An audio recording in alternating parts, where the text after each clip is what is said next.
बार एक कंजूस सेठ रोजाना एक ही पजामा पहनकर, जो कि जगह जगह से फट गया था, वही पजामा पहनकर रोज दुकान पर जाया करता था। घर वालों और परिचितों के बार बार कहने पर उसने बड़ी ही हिम्मत करके अपने लिए एक नया पजामा सिलवाया। उसने जब पजामा पहना तो उसे लगा कि उसका पजामा उसके साइज से थोड़ा बड़ा सिला हुआ है। उसने जाकर अपनी पत्नी को कहा कि यह पजामा मेरे साइज से थोड़ा बड़ा सिला हुआ है, तुम इसे ठीक कर दो। उसने कहा कि उसके पास अभी टाइम नहीं है, वह रसोई में कुछ काम कर रही है।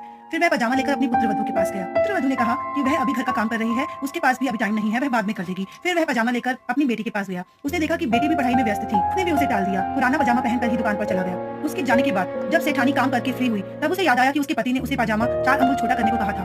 तो उसकी पत्नी ने पजामे को काटकर 4 अंगुल छोटा कर दिया। फिर उसकी पुत्रवधू को याद आया कि उसके ससुर ने उसे पजामे को काटकर छोटा करने को कहा था। उसने भी पजामे को 4 अंगुल छोटा कर दिया। कुछ देर बाद जब बेटी को याद आया कि पापा ने मुझे कहा था कि पजामा छोटा करना है, पर मैं पढ़ाई में व्यस्त थी, उसने भी 4 अंगुल छोटा कर दिया पजामा काटकर। जब सेठ काम से वापस आया, तब उसने देखा कि उसका पजामा कटकर बेकार हो चुका है, अब वो पहनने के लायक ही नहीं रहा। निष्कर्ष, किसी काम को करने से पहले यह सुनिश्चित कर लेना चाहिए कि वह काम किससे करवाना है।